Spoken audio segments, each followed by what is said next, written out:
আমরা পবিত্র কোরআনের আয়াতের অনুবাদ শোনার পর আমরা আমাদের মূল ভিডিওর মধ্যে চলে যাব ইনশাআল্লাহ। সূরা আশ-শুআরা আয়াত ৪৯ ও ৫০। আকাশমণ্ডল ও পৃথিবীর রাজত্ব আল্লাহরই। তিনি যা ইচ্ছা সৃষ্টি করেন। যাকে ইচ্ছা তিনি কন্যা সন্তান দেন এবং যাকে ইচ্ছা তিনি পুত্র সন্তান দেন, অথবা তিনি তাদের পুত্র ও কন্যা উভয় দান করেন এবং যাকে ইচ্ছা বন্ধা করে দেন। নিশ্চয়ই তিনি সর্বজ্ঞ, ক্ষমতাশীল। আজকে আমরা 4টি অঙ্ক করব বীজগণিতের যোগের।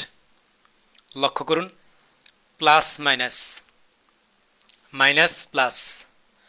আমরা জানি প্লাস মাইনাস অথবা মাইনাস প্লাস থাকলে যোগ অঙ্কের মধ্যে বিয়োগ করতে হয়, যদিও অঙ্কের নাম যোগ করো। তো বীজগণিতের যোগ অঙ্কের মধ্যে যদি প্লাস মাইনাস অথবা মাইনাস প্লাস চিহ্ন থাকে তাহলে বিয়োগ করতে হয়।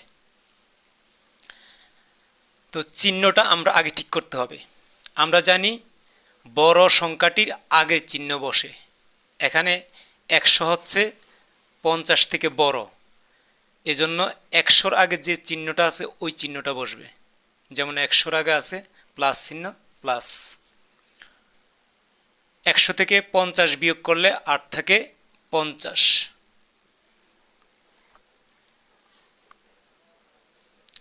2 নম্বর, একটা প্লাস একটা মাইনাস, সুতরাং বিয়োগ করতে হবে। আর চিহ্ন কিভাবে বসবে? বড়টার আগে কি চিহ্ন আছে?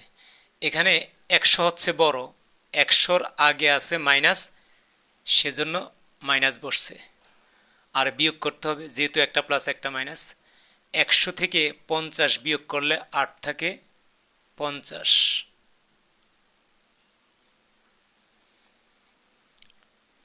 দুইটাই প্লাস। আমরা জানি দুইটা প্লাস অথবা দুইটা মাইনাস থাকলে যোগ করতে হয়। তো চিহ্ন হবে প্লাসে প্লাসে প্লাস, আর 100 আর 50-এ যোগ করলে হবে 150। মাইনাসে মাইনাসে মাইনাস।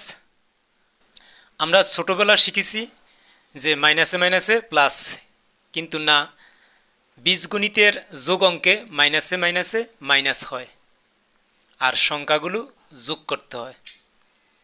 100 আর 50-এ যোগ করলে হবে 150। তার মানে আমরা কি শিখলাম? একটা প্লাস একটা মাইনাস, একটা মাইনাস একটা প্লাস থাকলে বিয়োগ করতে হয় যোগ অঙ্কের মধ্যে, আর প্লাস প্লাস অথবা মাইনাস মাইনাস থাকলে যোগ অঙ্কের মধ্যে যোগ করতে হয়। তার মানে শিখলাম যোগ অঙ্কের মধ্যে বিয়োগও করতে হয় আবার যোগও করতে হয়। শুধুমাত্র যোগ করো বললে শুধু যোগ করবেন না। যেমন এখানে 100 আর 50-এ যোগ করলে 150 হবে না, যদি অঙ্কের নাম যোগ করো। চিহ্ন দেখে বুঝতে হবে যোগ করবেন না বিয়োগ করবেন। আমার ইউটিউব চ্যানেলের নাম J2J Zahirul sir. Please subscribe and share.